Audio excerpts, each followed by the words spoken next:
Olá e bem-vindos. Hoje a gente vai mergulhar num texto com milhares de anos, mas que narra uma queda de braço tão intensa que, olha, parece que foi escrita ontem.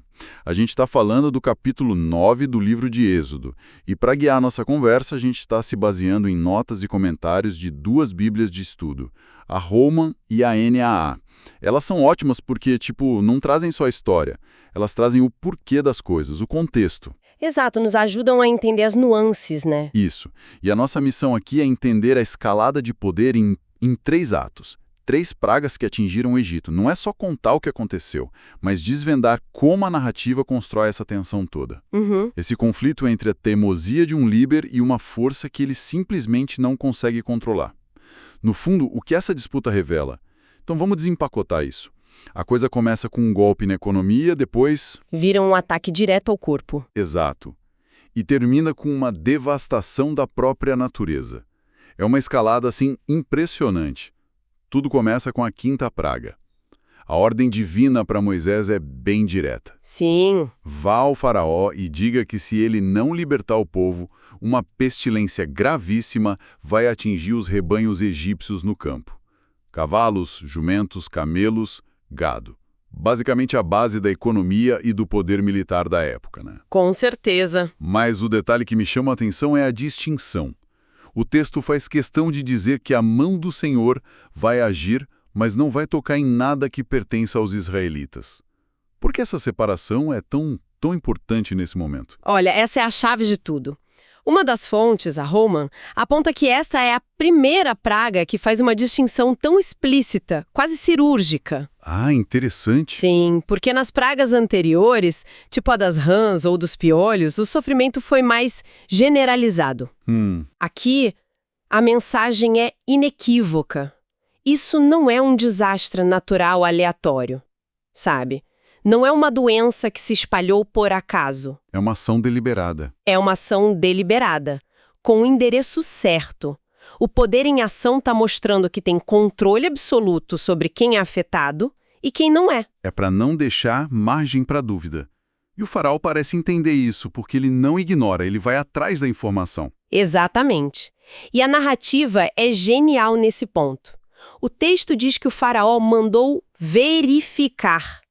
Ele não confiou em relatos. Ele quis ver com os próprios olhos, ou quase isso. Isso. Ele enviou os próprios oficiais que voltaram com a notícia. Do rebanho de Israel não havia morrido nenhum só animal. A prova é entregue a ele de forma oficial. Incontestável. Uau! Ele tem em mãos a confirmação de que a força que o confronta consegue proteger um povo e destruir a riqueza do outro, no mesmo território. É uma prova irrefutável. E mesmo assim, a reação dele é frustrante. O texto termina o episódio dizendo que o coração de Faraó se endureceu e não deixou ir o povo.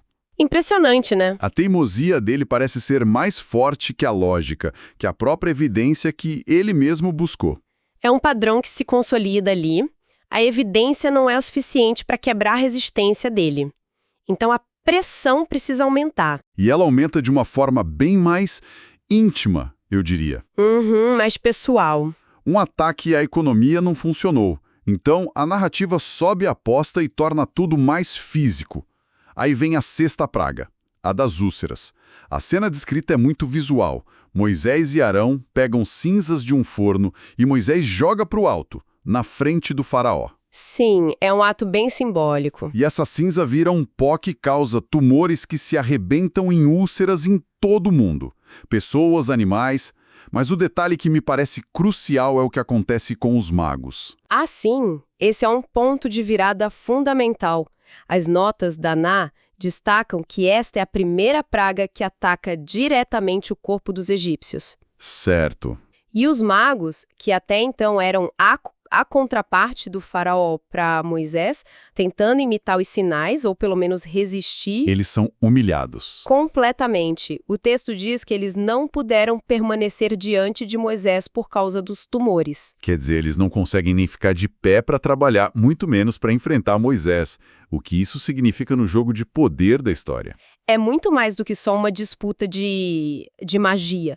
representa o colapso total do sistema de poder religioso e místico do Egito. Entendi. Os magos não são apenas derrotados, eles são vitimados pela mesma praga que não conseguem combater.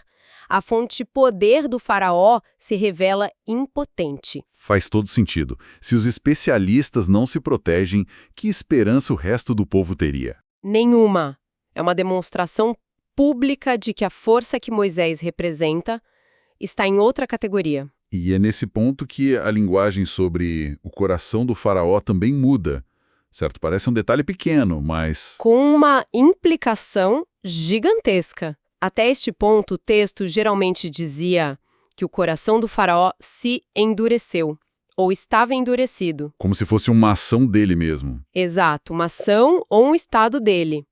Agora, pela primeira vez, a narrativa afirma: porém, o Senhor endureceu o coração de Faraó. Uau! E as duas bíblias de estudo que a gente está usando sugerem que essa mudança não é acidental. Pode indicar uma intensificação da ação divina.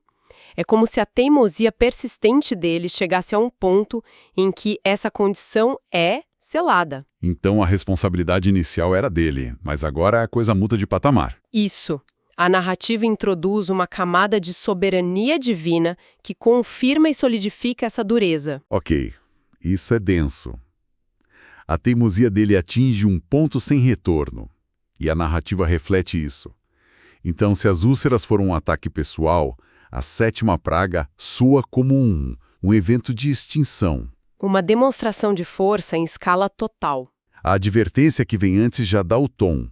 É dito a Moisés: desta vez enviarei todas as minhas pragas, para que saibas que não há ninguém que seja semelhante a mim em toda a terra. O objetivo é explícito. Deixar uma marca que nunca mais vai ser esquecida. E a praga em si é descrita de forma apocalíptica.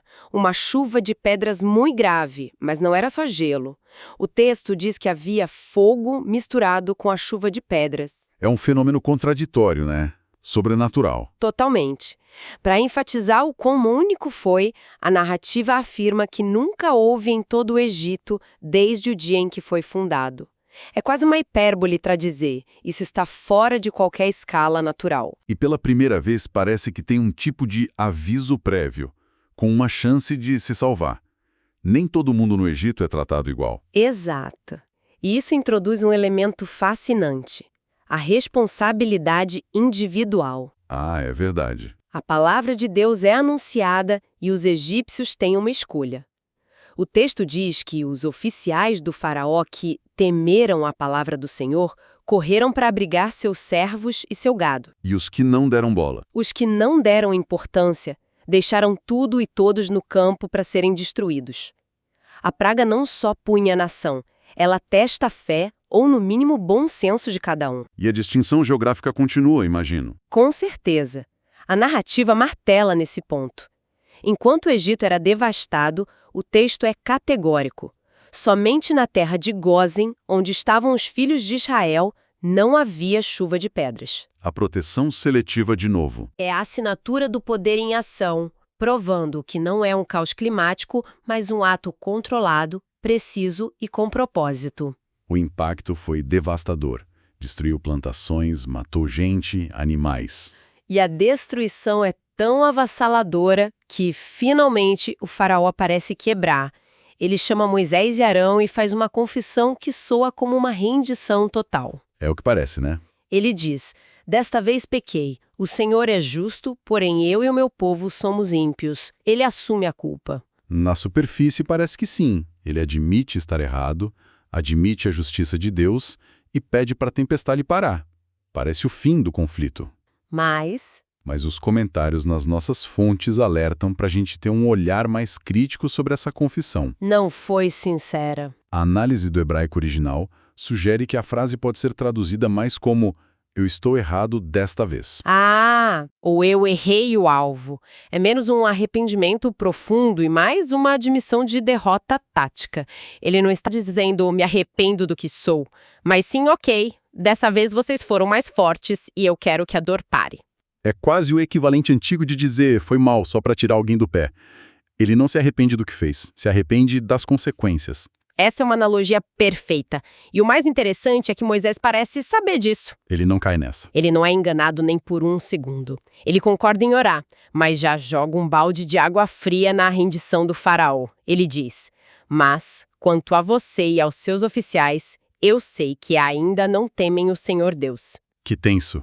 Ele fala, eu vou parar a tempestade, mas eu já sei que você vai me enganar de novo. E, claro, é o que acontece. Inevitavelmente. Assim que o alívio chega, a confissão evapora junto com a tempestade. O texto é quase brutal na descrição.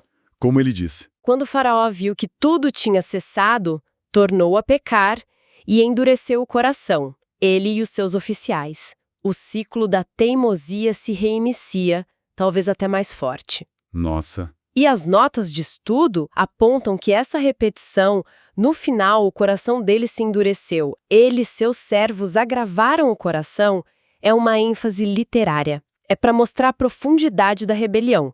Não foi um deslize, foi uma escolha consciente e renovada. certo. Então, juntando as peças, o que a gente tem é uma escalada calculada de poder. Sim, Começa com a propriedade, a economia, depois ataca o corpo, humilhando os especialistas, e, por fim, devasta a própria terra com uma força sobrenatural. e em cada etapa, A proteção sobre os israelitas é total e visível. exato. E permeando tudo isso, temos o tema central do coração endurecido do faraó.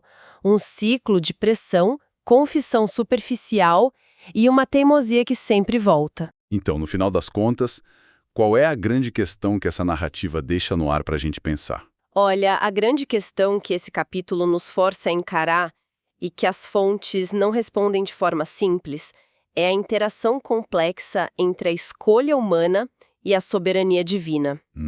A narrativa oscila, né? Às vezes é o faraó que endurece o próprio coração e em um momento crucial é dito que Deus o endureceu. O texto não nos dá uma fórmula fácil para separar onde termina a responsabilidade de um e começa a ação do outro. Fiquem aberto. Fica. Ele nos deixa com essa pergunta provocativa.